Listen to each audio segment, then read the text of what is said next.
हूँ, आपको जय भीम करता हूँ, आपको लाल सलाम करता हूँ।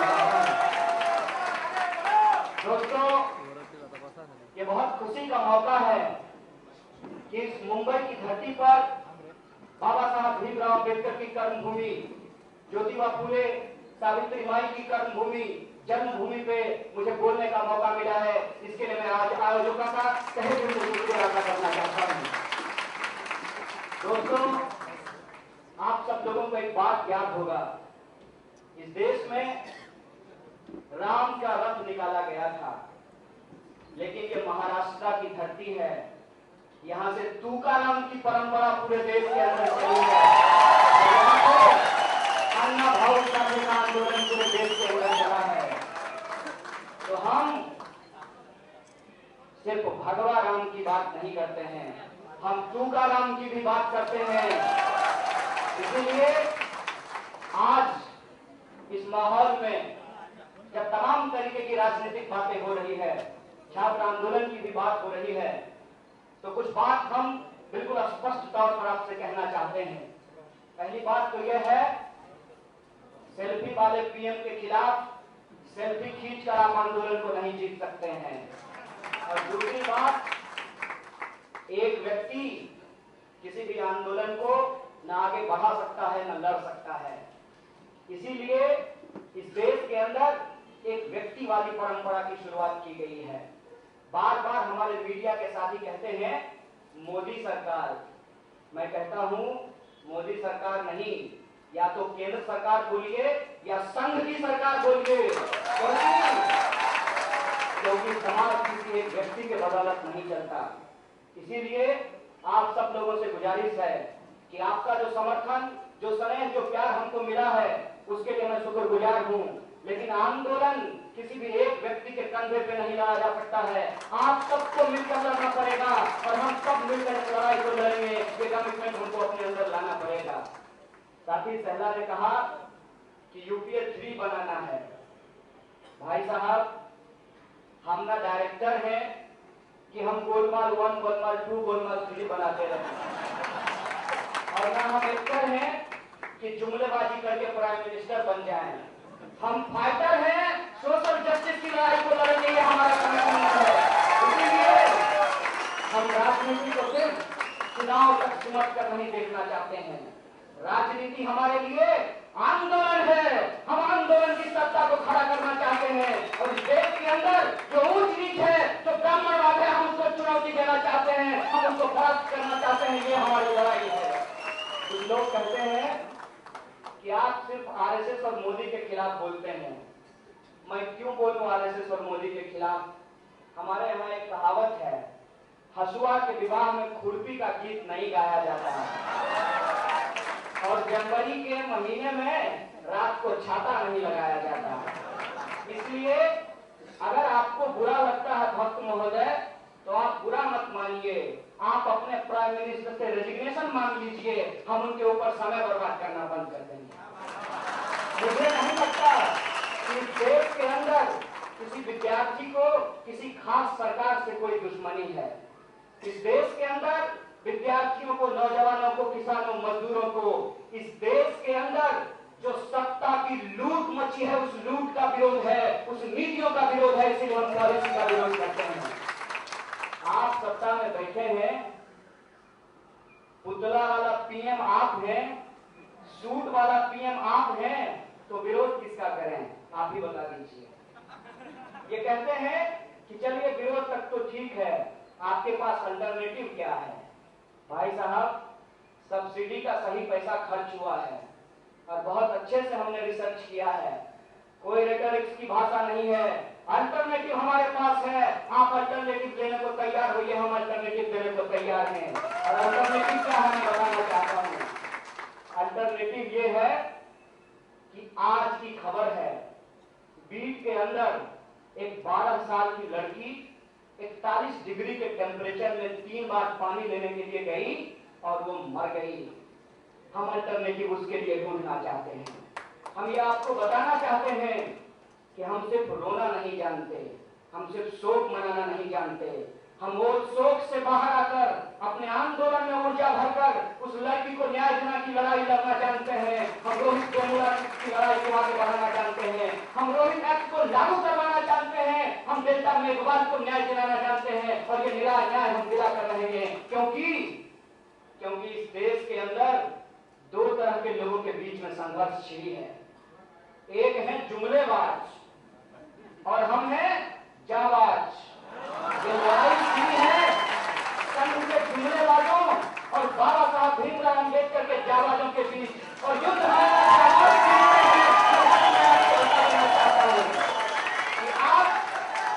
जाबाजों को हरा नहीं सकते जुमलेबाजी करके। हम जाबाज हैं, लोकतंत्र के पक्ष में है, संविधान के पक्ष में है। हम अपना न्याय मांगते हैं और हम अपना न्याय मांग कर रहेंगे। आपको चिल्लाने से ज्यादा कुछ आता नहीं।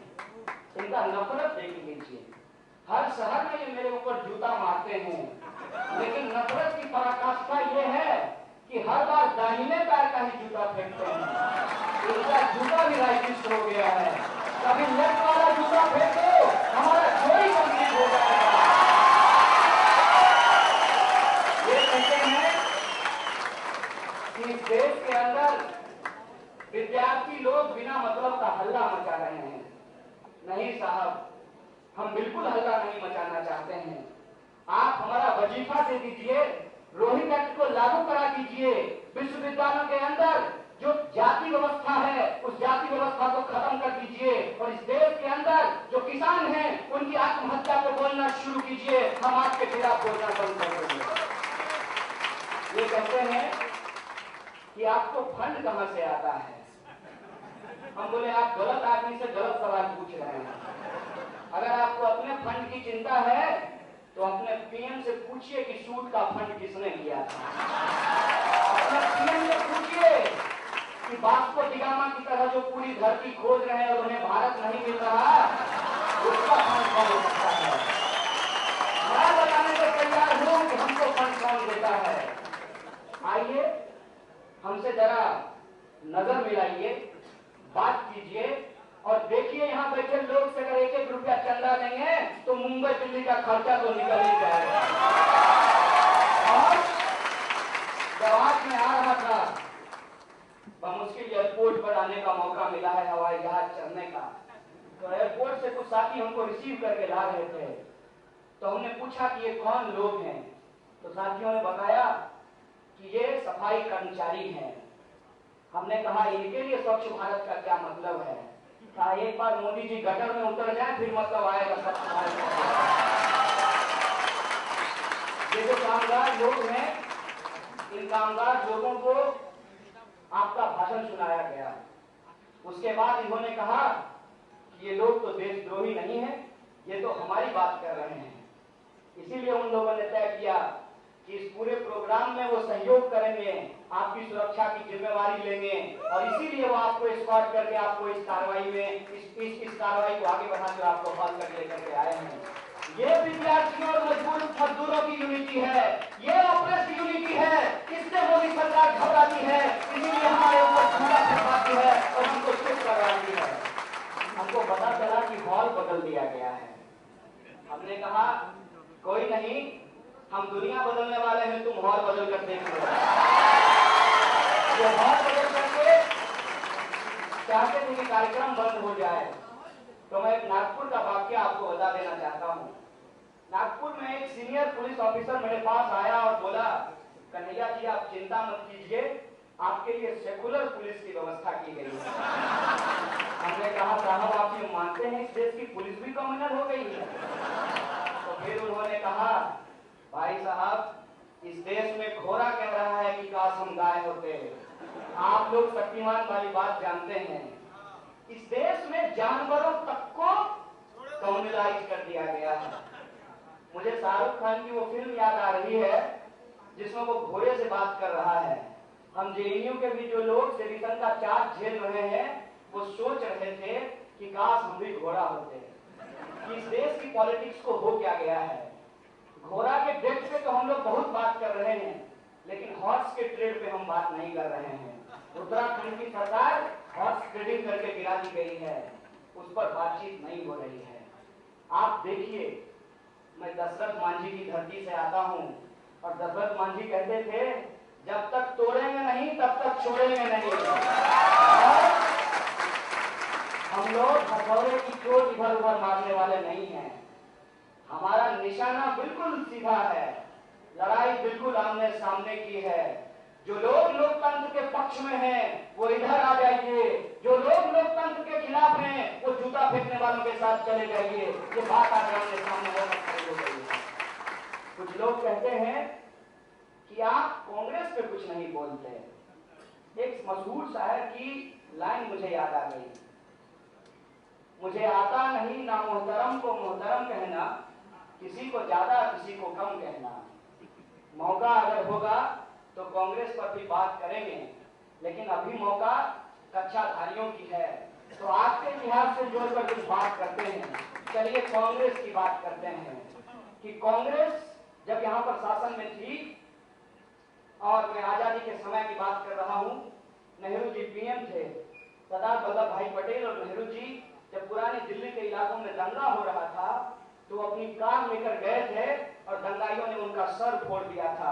मोदी जी आप सर फोड़वाएंगे? गुजरात में आपने सर फोड़वाया था, मुजफ्फरनगर आप गए थे, पूरी दुनिया घूमे हैं, मराठवाड़ा आज तक आप आए हैं कि नहीं, ये सवाल मैं आपसे पूछना चाहता हूँ। मौन का पुतला बनवाए हैं। 41 डिग्री टेम्परेचर में मोदी जी आप खड़े हो जाइए, आप भी गल करके खत्म हो जाएंगे।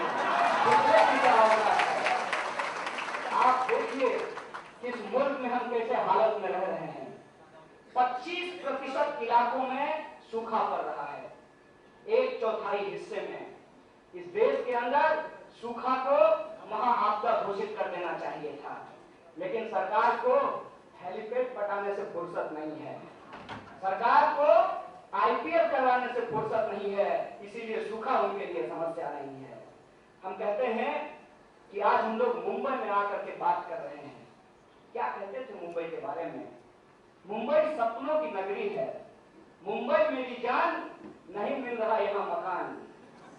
आते हुए साथी मुझे बता रहे थे कि मुंबई जो कभी इंडस्ट्रियल हब हुआ करता था, ट्रेड यूनियन मूवमेंट का एक सेंटर हुआ करता था, और यहीं के एक बड़े ट्रेड यूनियन लीडर हुआ करते थे डांगे, और उनके साथ मंच पर बैठकर बाबा साहब भीमराव अंबेडकर मजदूरों को संबोधित किया करते थे। और बाबा साहब भीमराव अंबेडकर ने इसीलिए इंडिपेंडेंट लेबर पार्टी बनाई थी मजदूरों के हक और अधिकार के लिए।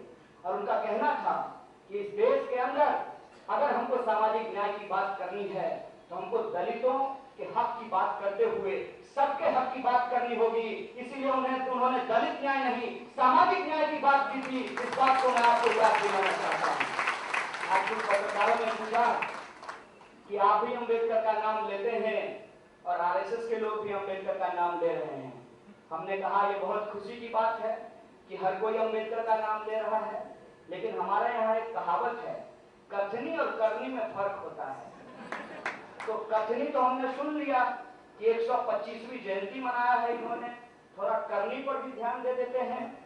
इनके वाइस चांसलर, इनके मंत्री दत्तात्रेय साहब चिट्ठी लिखते हैं रोहित वेमुला के बारे में कि इस कैंपस के अंदर अंबेडकर स्टूडेंट्स एसोसिएशन के विद्यार्थी कास्ट पॉलिटिक्स कर रहे हैं, कास्टिस्ट पॉलिटिक्स कर रहे हैं, एंटी नेशनल एक्टिविटी कर रहे हैं। मंत्री जी, मैं आपको बता देना चाहता हूं कि अगर इस देश के अंदर सामाजिक न्याय की बात करना कास्ट पॉलिटिक्स है, अपना दिमाग चेंज करवाइए। हम कास्ट पॉलिटिक्स नहीं, हम सोशल जस्टिस की पॉलिटिक्स कर रहे हैं, आपको समझ में नहीं आ रहा है।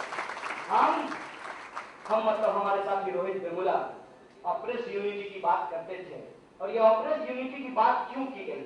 मैं दिल्ली में रहता हूँ, हमारे विश्वविद्यालय से थोड़ी दूरी पर त्रिलोकपुरी में एक दंगा हुआ था। उस दंगे में क्या किया दंगा कराने वालों ने? दंगा कराने वालों की कोई जात नहीं होता, कोई धर्म नहीं होता, इस बात को हमको हमेशा याद रखना पड़ेगा। उन्होंने बहुत चालाकी से दलितों को खड़ा कर दिया मुसलमानों के खिलाफ। तब हम विद्यार्थियों ने सोचा कि ये तो बहुत आसानी से हमको लड़ाते रहेंगे, कभी ओबीसी वर्सेस दलित करा देंगे, कभी दलित वर्सेस मुस्लिम करा देंगे, कभी मुस्लिम वर्सेस हिंदू करा देंगे, तो हमारे पेट का सवाल कहाँ जाएगा, हमारे नौकरी का सवाल कहाँ जाएगा, हमारे शिक्षा का सवाल कहाँ जाएगा। फिर हम लोगों ने तय किया कि समाज के अंदर एक बड़ी लाइन हमको खींचनी पड़ेगी, और वो लाइन ये होगी कि इस समाज के अंदर जितना भी धन है उस धन का बंटवारा इस समाज के एक एक लोगों के बीच में करना होगा। यही सामाजिक न्याय है, यही सामाजिक हक और अधिकार की बात है। ये कहते हैं कि सिर्फ नारा देने से कुछ नहीं होगा। हम भी जानते हैं नारा देने से कुछ नहीं होता। 1925 से आप भी नारा दे रहे थे, कुछ नहीं कर पाए। आप दंगा करा करके कुछ कर रहे हैं, हम दंगों को मिटा करके कुछ कर देंगे। ये हमारा संघर्ष है, हमारी लड़ाई है। अल्टरनेटिव की बात करते हैं तो मैं उनको बताना चाहता हूं कि इस हॉल में बहुत सारे लोग कैमरा लेकर के खड़े हैं, बहुत सारे लोग रिपोर्टर हैं। मैं वहीं से शुरू करता हूं कि आप रिपोर्टरों के पक्ष में, आप कैमरामैन के पक्ष में, आपका जो मालिक बड़े मीडिया हाउस का है, जो मोदी जी के साथ चाय पे चर्चा करता है, आपके और हक और अधिकार की बात करना ही अल्टरनेटिव पॉलिटिक्स है और आपके लिए मिनिमम वेज की लड़ाई लड़ना ही अल्टरनेटिव कैंपस के अंदर जो समाज का सबसे पिछड़ा तबका है, चाहे वो दलित हो, चाहे वो अल्पसंख्यक हो, चाहे महिला हो, चाहे वो पिछड़े लोग हो, उनके हक और अधिकार की बात करना ही शिक्षा में अल्टरनेटिव पॉलिटिक्स की बात है। इस समाज के अंदर बाबा साहब भीमराव अंबेडकर ने स्टेट सोशलिज्म की बात की थी। उन्होंने कहा था कि लैंड का इक्वल डिस्ट्रीब्यूशन करना पड़ेगा। उन्होंने कहा था वेल्थ का डिस्ट्रीब्यूशन करना पड़ेगा। वेल्थ का डिस्ट्रीब्यूशन करना ही अल्टरनेटिव पॉलिटिक्स है। अल्टरनेटिव पॉलिटिक्स की बात करने आए हैं। तो कुछ लोग कहते हैं ये होगा कैसे? हमने कहा ये वैसे ही होगा जैसे सिरीजा हो गया, ये वैसे ही होगा जैसे बर्नी सैंडर्स उठ करके खड़ा हो गया, ये वैसे ही होगा जैसे लैटिन अमेरिका के अंदर ह्यूगो चावेज उठ करके खड़ा हो गया, ये वैसे ही होगा। आज हम ऐसे समय में रह रहे हैं जहां लड़ाई financial capitalism versus productive capital की है। ये फिनेंशियल कैपिटल क्या है? ये फिनेंशियल कैपिटल ये है कि जो धन कुबेर लोग हैं वो धन लेकर के एसी मार्केट में बैठते हैं और पैसे को इधर से उधर करते हैं और पैसा उन्हीं चंद परिवारों के बीच में घूमते रहता है और वो पैसा उत्पादन के लिए नहीं जाता है। अगर पैसा उत्पादन के लिए जाएगा, अगर पैसे से इन्वेस्टमेंट किया जाएगा तो नए रोजगार पैदा होंगे, नए कारखाने खुलेंगे, नई तरह से खुशहाली समाज में आएगी। तो इस उत्पादन की जो पूंजी है उसके पक्ष में खड़ा होना, वित्तीय पूंजी के खिलाफ आवाज उठाना, यही अल्टरनेटिव पॉलिटिक्स है और इस अल्टरनेटिव पॉलिटिक्स को लेकर के हम आए हैं। कुछ लोग कहते हैं नियो लिबरल जमाना है नियो लिबरल जमाना, हम भी जानते हैं, लेकिन नियो लिबरल का दम फूल रहा है, उसकी हालत खराब है।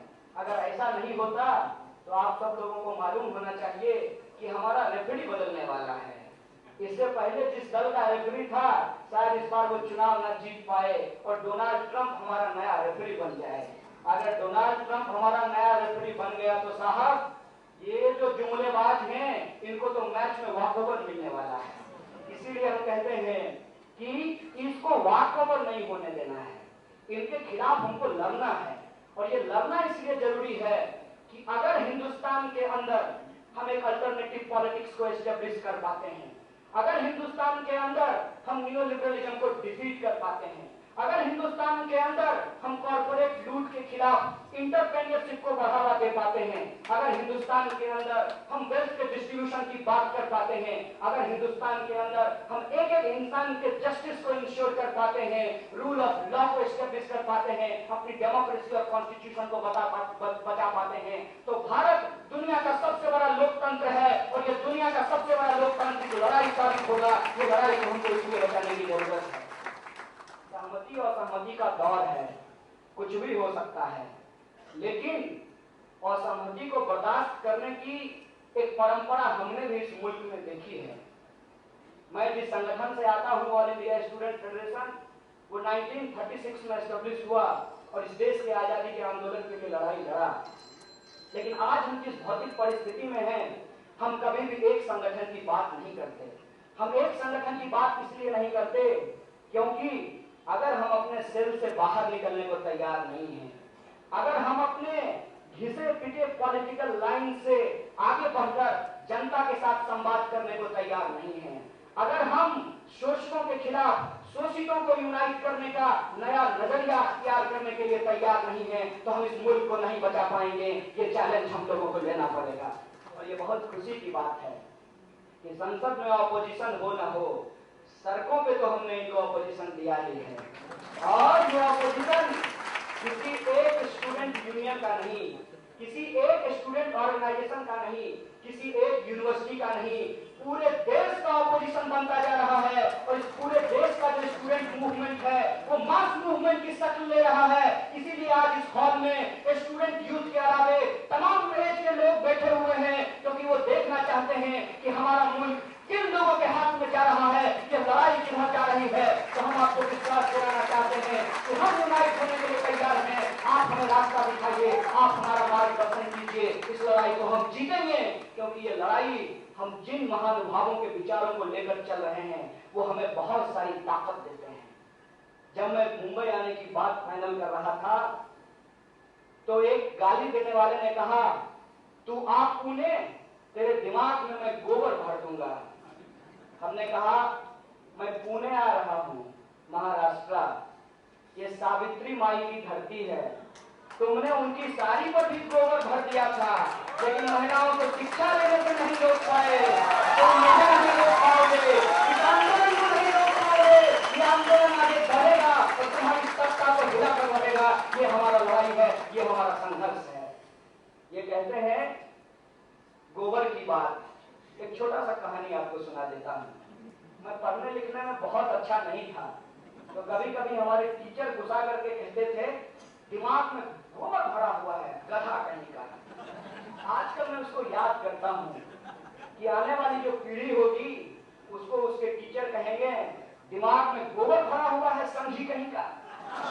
क्योंकि इन्होंने एंटी रैशनल ऐसा माहौल देश के अंदर खड़ा किया है कि आपको सुनकर के हंसी आएगी।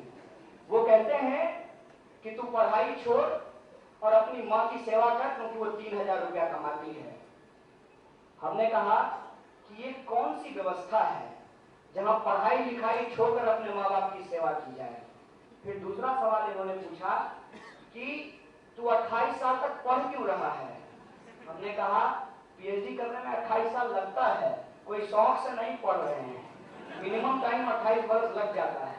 तो फिर इन्होंने कहा कि तू टैक्स का पैसा बर्बाद कर रहा है। तो हमने कहा भाई साहब, अगर आपको इतनी समझदारी होती तो आप भी नौकरी छोड़ करके पीएचडी कर रहे होते और आप अपने पीएम से पूछ रहे होते कि पीएम साहब हमारी भी पीएचडी करने की व्यवस्था करवा दो। क्योंकि शिक्षा पर होने वाला खर्च नहीं है, इन्वेस्टमेंट है। कल को अगर मैं बड़ी नौकरी जाकर ज्वाइन करूंगा, इस देश को ज्यादा टैक्स दे पाऊंगा। ये बात इसको समझ में नहीं आती है। समझ में कैसे आएगी? जिनका नेता ही ऐसा क्लास पढ़ा है जिसके बारे में कोई इंफॉर्मेशन नहीं मिलता है। एक घोषणा की गई है कि जो मोदी का सहपाठी ढूंढ लेगा उसको 5 लाख रुपए का इनाम दिया जाएगा। तो खैर, एक दिन मोदी जी का मैं भाषण सुन रहा था। मैं अपने प्रधानमंत्री का बहुत सम्मान करता हूँ, मैं उनको ट्विटर पे फॉलो भी करता हूँ। तो ट्विटर पे उन्होंने कल ही हनुमान जी की जयंती मनाई थी। बहुत अच्छी बात है, हनुमान जी की जयंती मना रहे हैं। इसी तरीके से एक भाषण में उन्होंने कहा कि मैं बर्तन मांजने वाले का बेटा हूं। यह बात तो बिल्कुल सच है। इस देश के अंदर करोड़ों लोग बर्तन मांजते हैं, क्योंकि उनको अपने घर में नौकर रखने की औकात नहीं है। हमारी भी मां बर्तन मांजती है। कुछ लोग दूसरे के घरों में बर्तन मांजकर अपना रोजी रोजगार करते हैं। चलिए मोदी जी एक काम करते हैं, ट्वीट खेलना बंद करते हैं, कुछ ग्राउंड पे काम करते हैं। जितने भी बर्तन मांजने वाले लोग हैं, उस जाति और उस समाज से आने वाले लोग हैं, उस वर्ग से आने वाले लोग हैं, उनके बच्चों के लिए शिक्षा मुक्त कर देते हैं। बताइए आप ये कहते हैं कि आपके पास कोई नीति नहीं है। हमारे पास सारी नीतियां हैं, आप बात तो कीजिए। इन्होंने कहा था कि हर साल 2 करोड़ रोजगार देंगे। तो हम क्या कह रहे हैं, 2 करोड़ रोजगार दे दीजिए, लेकिन आपका सरकारी डेटा कहता है कि 1,34,000 रोजगार ही 2016 में पैदा किए गए हैं और रोजगार की दर लगातार 2009 से घटती जा रही है। इस हिसाब से अगर हम रेशियो निकालें तो 15 लाख रुपया हमारे अकाउंट में कभी नहीं आने वाला है। अगर बुलेट ट्रेन चलेगी तो उस पर चढ़ेगा कौन? जब इस देश के अंदर लोगों को रोजगार नहीं है और बिना टिकट तो आप बुलेट ट्रेन पे चढ़ने नहीं देंगे, तो अल्टरनेटिव पॉलिटिक्स क्या है? अल्टरनेटिव पॉलिटिक्स ये है मोदी जी कि बुलेट ट्रेन चलाइए, कोई शक की बात नहीं है, थोड़ा जनरल बोगी को भी अच्छा करवा दीजिए, मुंबई की लोगों की भी सुविधा बढ़ा दीजिए, ये अल्टरनेटिव पॉलिटिक्स है। जब भी आप मुद्दे की बात करते हैं तब इनको कोई मुद्दा नहीं मिलता है, तब ये क्या कहते हैं कि आप सब लोग मिलकर सरकार को काम नहीं करने देना चाहते। सरकार अभी आए हुए उसको 2 साल ही हुए हैं। हमने कहा बहुत अच्छा उदाहरण दिया है, इस लिहाज से तो आपको 60 साल चाहिए, क्योंकि आप बार बार कांग्रेस का नाम लेते हैं। कांग्रेस ने इस देश में 60 साल शासन किया, आप भी 60 साल शासन करेंगे। जनता इतना इंतजार नहीं करने वाली, क्योंकि आपने लोगों की मेंटलिटी को OLX बना दिया है। जल्दी कुछ कीजिए, नहीं तो आपके बेचने से पहले जनता आपको बदल डालेगी। इस बात का इंतजार आपको करना पड़ेगा। कुछ लोग कह रहे थे कि इस देश में पता नहीं क्या होगा, तो मैंने उनको कहा कि देखिए, इस देश में जो भी होगा वो अच्छा होगा। अच्छा इसलिए होगा क्योंकि यह देश बहुत बड़ा है, जर्मनी और इटली जैसा नहीं है कि वहां पर लाख 2 लाख लोगों को गैस चैम्बर में मारने के बाद इनकी सत्ता पूर्णतः स्थापित हो जाएगी। लाख 2 लाख तो लोग खुद ही यहाँ पे आत्महत्या कर लेते हैं, लाख 2 लाख तो लोग यहाँ पे सूखे से मर जाते हैं, लाख 2 लाख लोग तो यहाँ ट्रेन के नीचे आकर के मर जाते हैं, और लाखों लोग यहाँ बेरोजगारी से मर रहे हैं, अशिक्षा से मर रहे हैं। मोदी जी, इन मरने वाले लोगों को अगर एक दिन एहसास हो गया कि इस देश में संघ को मार करके जिंदा रहा जा सकता है, इस देश में ब्राह्मणवाद को मार करके जिंदा रहा जा सकता है, इस देश में सुन्नीवाद को मार करके जिंदा रहा जा सकता है, तो वो कहेंगे कि जीना है तो मरना सीखो, कदम कदम पे लड़ना सीखो। अगर वो लड़ने के लिए सड़कों पर उतर गए तो आपकी जेल कम पड़ जाएगी, आपका सेडिशन कम पड़ जाएगा, आपका पुलिस कम पड़ जाएगी, और आपका जूता फेंकने वाले लोग कम पड़ जाएंगे।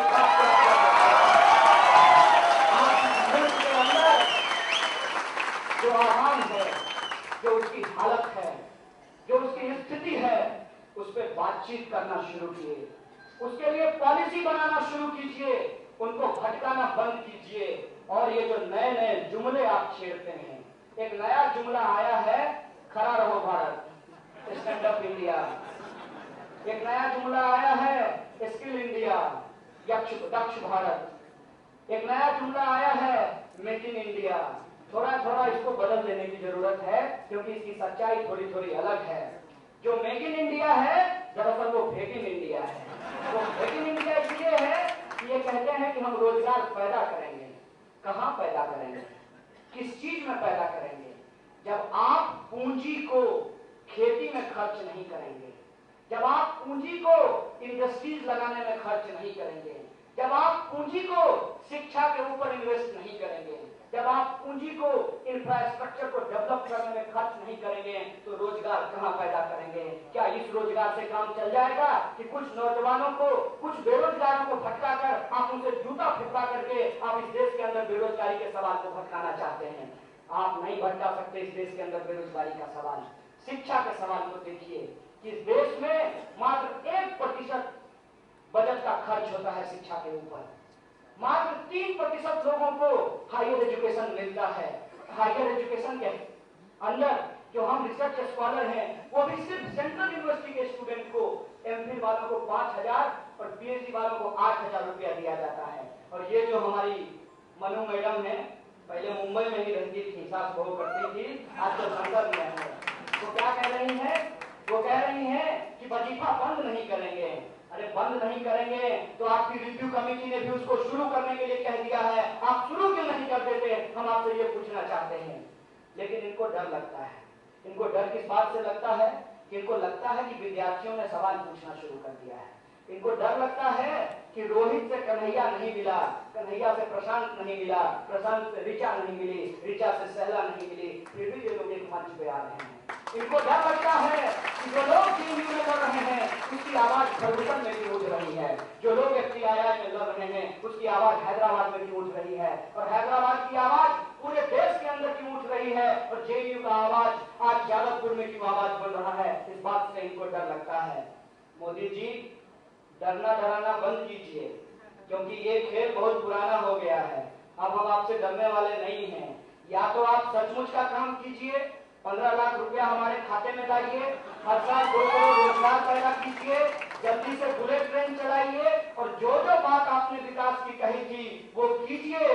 नहीं तो अगली बार आपको 56 इंच के सीने का कोई धोखा हम लोग नहीं सहने वाले हैं। आप 56 इंच के सीने की नुमाइश कर लें, 126 इंच का सीना हमको दिखा लें, हम तो 15 लाख रुपया ही मांगने वाले हैं। आपके सीने से हमको कोई लेना देना नहीं है। ये जितना भी हमको घुमाएंगे, इस बार हम घूम फिर कर अपने मुद्दे पे आ जाएंगे। और हमारा एकमात्र मुद्दा है कि इस देश के अंदर हजारों वर्षों से जो मनुवाद है, जो ब्राह्मणवाद है, उसको यूनिवर्सिटीज के अंदर से खत्म किया जाए, उसको समाज के अंदर से खत्म किया जाए। और एक इंस्टीट्यूट के अंदर जिस तरीके से रैगिंग को रोकने के लिए एंटी रैगिंग पास किया गया था, एंटी रैगिंग एक्ट को लागू किया गया था, उसी तरीके से कास्ट डिस्क्रिमिनेशन को रोकने के लिए पूरे देश के अंदर रोहित एक्ट को लागू किया जाए। ये सवाल हम उठाना चाहते हैं। हम ये सवाल उठाना चाहते हैं कि सबको शिक्षा देना पड़ेगा, सबको काम देना पड़ेगा, जिसकी जितनी योग्यता है उसके हिसाब से उसको रोजगार देना पड़ेगा। अगर रोजगार नहीं दे पाए तो अपना भत्ता काटकर, अपना सूट बेचकर, अपना पुतले की नीलामी करके हमको बेरोजगारी भत्ता आपको देना पड़ेगा। ये लड़ाई हम लोग करने वाले हैं। और नहीं तो सबको शिक्षा, सबको काम, वरना होगी नींद हराम। इस आंदोलन की ये आवाज है, इस आंदोलन की ये लड़ाई, हम इसको आगे जाकर लेने वाले हैं। इनके पास रास्ता क्या बचता है? तब ये वही कर सकते हैं जो इन्होंने गांधी के साथ किया था। ये कहीं से फिलांस कोर्ट से ढूंढ करके ले आएंगे और कहेंगे कि आवाज उठाने वाले को मार दिया जाए। देखिए, आप जितना रोहित मारेंगे उतना रोहित पैदा हो जाएगा, क्योंकि अब हम लोग मरने से नहीं डरने वाले और अंगूठा मांगने पे अंगूठा देने वाले नहीं है। आप गुरु द्रोणाचार्य के नाम पे जो गुड़गांव का नाम रखा है, उससे हम घबराने वाले नहीं हैं। हम एक एक कैंपस में गुरु द्रोणाचार्य को सबक सिखाने वाले हैं, क्योंकि हम एकलव्य की नई पीढ़ी है। ये बात मैं आपको बता देना चाहता हूँ। और आप चाहे जो भी कर लीजिए, ट्विटर पे गाली दे लीजिए, इनके पास एक सेल है, साइबर सेल, जिसका काम बहुत अच्छा है। जानते हैं क्या करता है? ये नकली वीडियो बनाता है, ये गालियां भी नकली देता है, क्योंकि उसका प्रोफाइल ही नकली है, इसलिए उसका गाली भी नकली है। इनके जितने ट्रोलर हैं, उनका अकाउंट आपको असली नहीं मिलने वाला है। ये क्या करेंगे? ये आज का भाषण अगर इनको दिक्कत लगेगा, आज का प्रोग्राम से ये घबरा जाएंगे। ये जो तमाम छात्र नेता यहाँ बैठे हुए हैं, इनसे अगर इनको परेशानी हो जाएगी तो ये फोटो खींचेंगे और पीछे पाकिस्तान का झंडा लगा देंगे। तो रीचा कह रही थी कि हम भारत छोड़ो कहेंगे, आरएसएस भारत छोड़ो। आप अगर आरएसएस भारत छोड़ो कहेंगे तो ये जाएंगे कहाँ? क्योंकि इनको पाकिस्तान भी लेने वाला नहीं है, इनको तो कोई जगह भी नहीं है। और अमेरिका और यूके में जहाँ ये घूम फिर करके आ गए हैं, वो भारतीयों के लिए इमिग्रेशन पॉलिसी को बहुत कड़ा कर दिया है। पहले ही मोदी जी को वीजा नहीं दे रहा था, बाकी लोग को क्या होगा? तो इनके लिए कोई जगह नहीं है। इनके लिए एक ही रास्ता है। रास्ता क्या है कि जिस मजबूरी में बाबा साहब का फोटो लगाया है, उसी मजबूरी में मनुस्मृति जलाओ, उसी स्मृति में ब्राह्मणवाद को ध्वस्त करो, उसी मजबूरी में तुम जातिवाद को ध्वस्त करो। इस देश के अंदर बराबरी और समानता के सिद्धांत को लागू करो और संविधान की जय बोलो और झंडे की जय बोलो।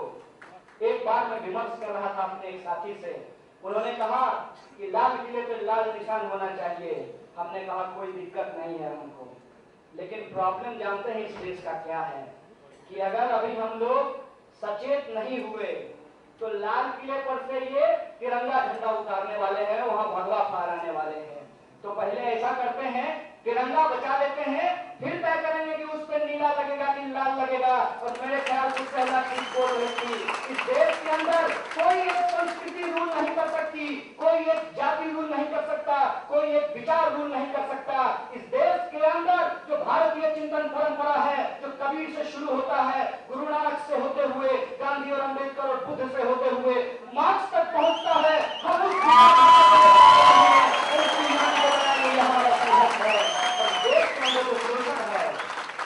जो अत्याचार है वो कब तक रहेगा? उसको कभी ना कभी तो खत्म होना पड़ेगा। यह कार्यक्रम आप लोगों ने दिन में शुरू किया था, रात हो गई है। और ये रात भी कब तक रहेगी?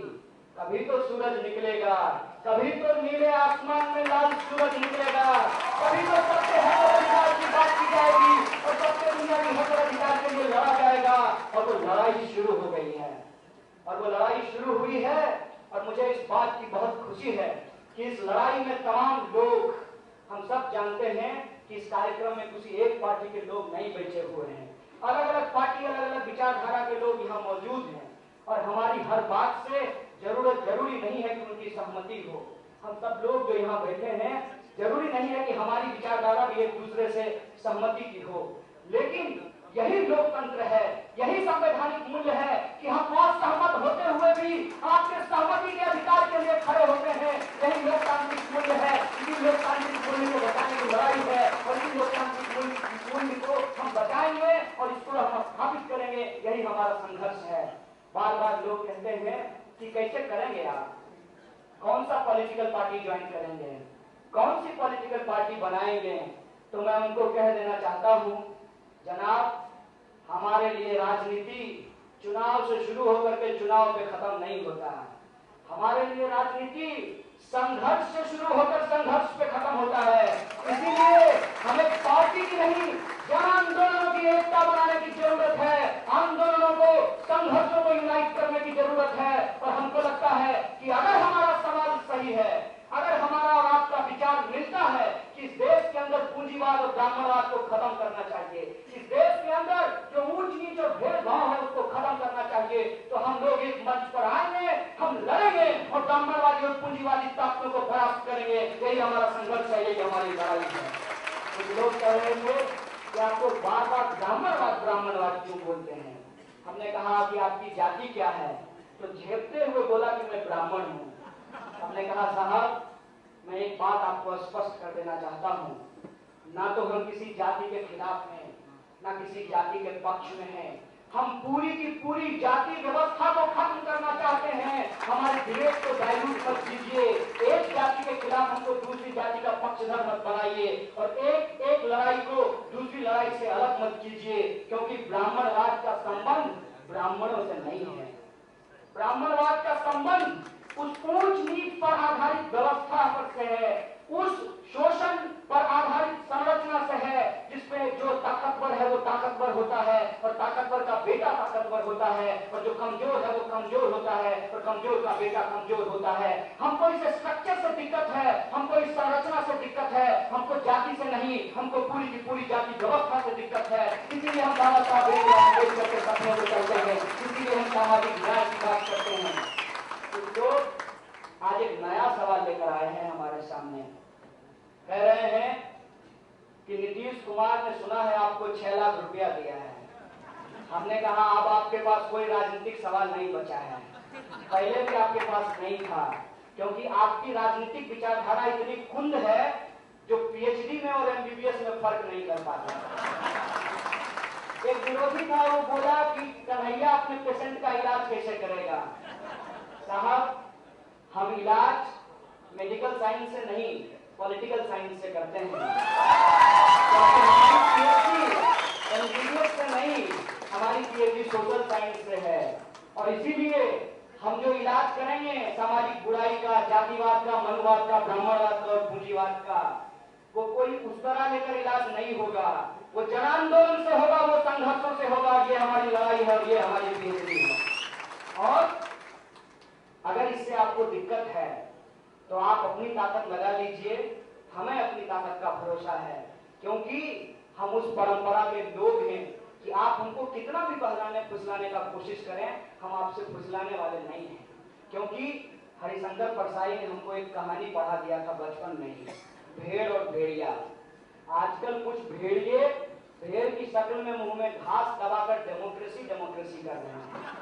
साहब, आप अगर इतने डेमोक्रेटिक हैं तो किसी के ऊपर जबरदस्ती भारत माता क्यों थोपते हैं? आप अगर इतने ही डेमोक्रेटिक हैं तो आप जबरदस्ती किसी का खान पान तय क्यों करते हैं?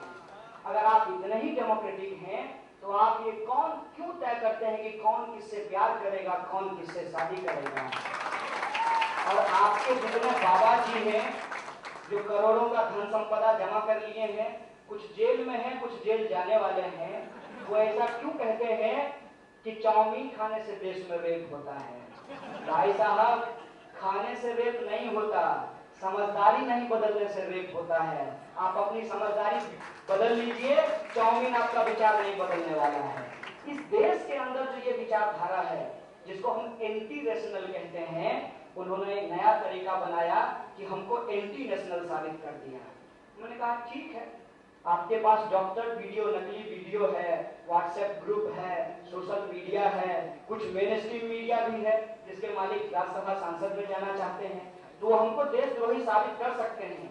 लेकिन हम जिस देश की बात कर रहे हैं, वो देश, इस देश के अंदर मुसलमानों, पिछड़ों, अल्पसंख्यकों, दलितों, महिलाओं और गरीब तबके के जो लोग हैं, उनके हक और अधिकार की बात है। और ऐसा देश का सपना बाबा साहब ने देखा था।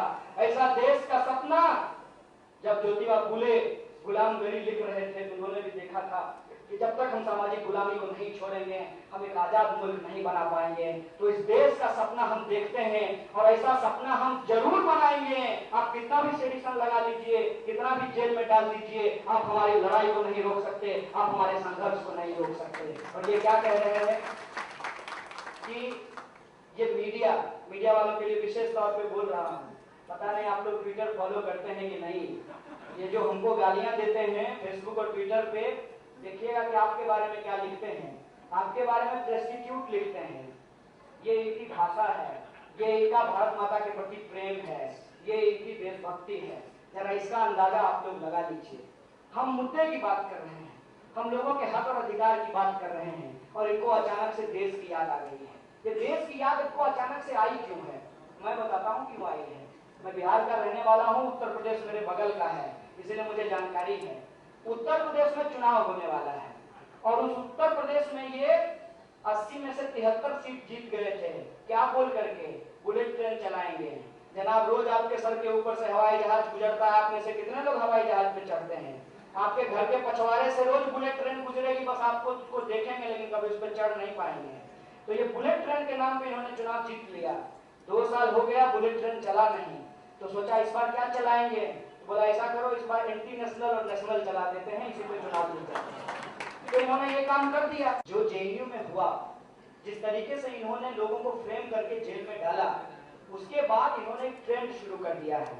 आज मैं अखबार पढ़ रहा था, उस अखबार के अंदर एक रिपोर्ट थी। एक महिला ने बेंगलोर के अंदर एक इसी तरीके के पब्लिक मीटिंग में भाषण दिया, उसके ऊपर एंटी नेशनल बोलते हुए सेडिशन का चार्ज लगा करके एबीवीपी के लोग कह रहे हैं इसको जेल में डालो, क्योंकि उस कार्यक्रम में बाबा साहब भीमराव अम्बेडकर की बात करते हुए मनु स्मृति को क्रिटिसाइज कर रही थी। उसी तरीके से एक ग्रुप, नाटक का ग्रुप एक नाटक कर रहा था जिसमें मोदी सरकार का क्रिटिसिज्म किया गया।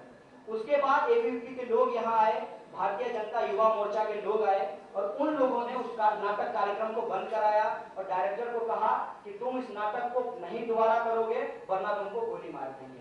ये गोली मारने की परंपरा इनकी है। नाथूराम गोडसे से शुरू करके कुलवर्गी तक, दाभोलकर तक, पानसारे तक इन्होंने गोली चलाई है। ये आगे भी गोली चलाएंगे, लेकिन इनको बता देना चाहते हैं कितना गोली मारोगे भाई साहब, कितना लोगों को मारोगे, कितने लोगों के आवाज को बंद कराओगे? ये तुम्हारे बस का नहीं है। अगर ये तुम्हारे बस का होता तो 1925 से तुम दंगे करा रहे हो इस देश के अंदर। तुम इसलिए सत्ता में आ पाए क्योंकि हम अपोजिशन को यूनाइट नहीं कर पाए थे। इस बार हम अपोजिशन को यूनाइट करेंगे और तुमको सत्ता से बाहर करेंगे, ये हमने तय किया है। और मैं स्पष्ट कर दूं, इस बात से हमको कोई लेना देना नहीं है कि किसकी सरकार बनेगी।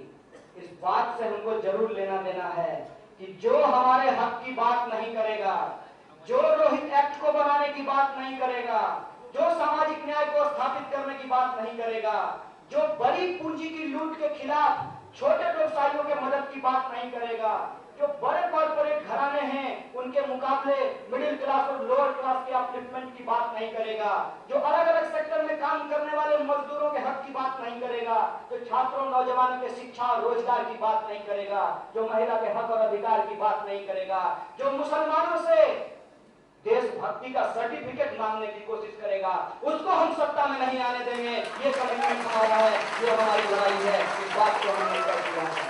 और आप क्या करेंगे? आपने एक तरीका अपनाया है। एक मैं राजनीतिक विश्लेषक का एक इंटरव्यू देख रहा था, उन्होंने कहा कि इस देश की सरकार ने एक नई पॉलिसी अपनाई है कि हर जगह जनता को अलग अलग हिस्सों में बांट दो।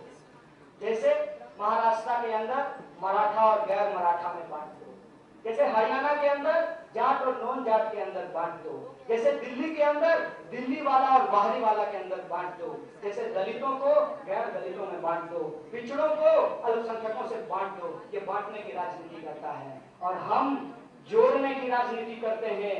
जो इस मुंबई के अंदर रोजी रोजगार लेकर पुल बना रहा है, बिल्डिंग बना रहा है, उसके सामने भी पेट का सवाल है। और जो मराठवाड़ा के अंदर पानी लाते हुए अपनी जान दे रहा है, उसके सामने भी पेट का सवाल है। ये पेट का सवाल सबसे ऊपर रहेगा।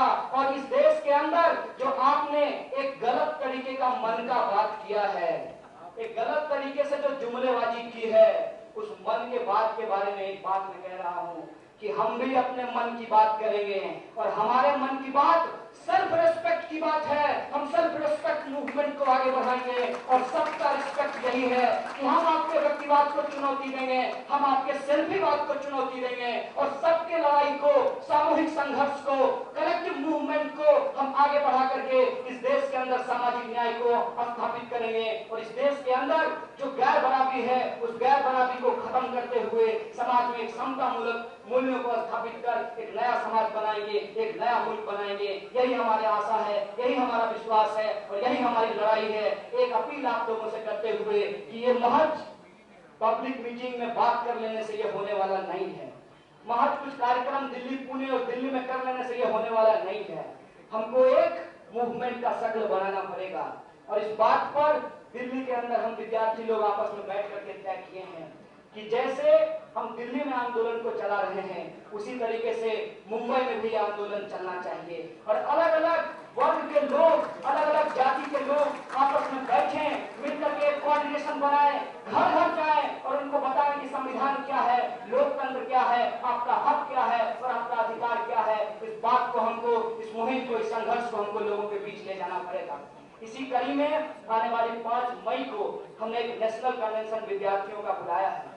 आने वाले समय में हम राइटर्स का भी कन्वेंशन बुलाएंगे, हम मजदूरों का भी कन्वेंशन बुलाएंगे, हम कर्मचारियों का भी कन्वेंशन बुलाएंगे, हम जो बेरोजगार यूथ हैं उनका भी कन्वेंशन बुलाएंगे, समाज के जो अलग अलग तबके के लोग हैं अलग अलग जाकर के हम कन्वेंशन करेंगे और उनको बताएंगे कि आज अगर नहीं लड़े तो हम खत्म हो जाएंगे। आइए मिलकर लड़ते हैं, इस मुल्क को बचाते हैं। इसीलिए आप तमाम विद्यार्थियों से अपील है कि 5 मई को दिल्ली आइए, नेशनल स्टूडेंट्स कन्वेंशन में पार्टिसिपेट कीजिए। वहां हम रोहित एक्ट को लेकर एक ड्राफ्ट कमेटी बनाएंगे और जो रोहित एक्ट ड्राफ्ट कमेटी हमारे हाथ में सौंपेगी, स्टूडेंट्स पार्लियामेंट बुलाकर रोहित एक्ट को पहले हम अपने पार्लियामेंट में पास करेंगे, फिर इस तरह की पार्लियामेंट से संसद की पार्लियामेंट तक रोहित एक्ट का सवाल जाएगा और उस संसद को भी रोहित एक्ट का जो कानून है उसको पास करना पड़ेगा। इस आंदोलन को इस शक्ल में हम आगे ले जाना चाहते हैं। इसीलिए आप तमाम लोगों से अपील करना चाहते हैं कि हमारे साथ रहिए, इस संघर्ष में शामिल होइए, क्योंकि दुष्यंत कुमार ने कहा है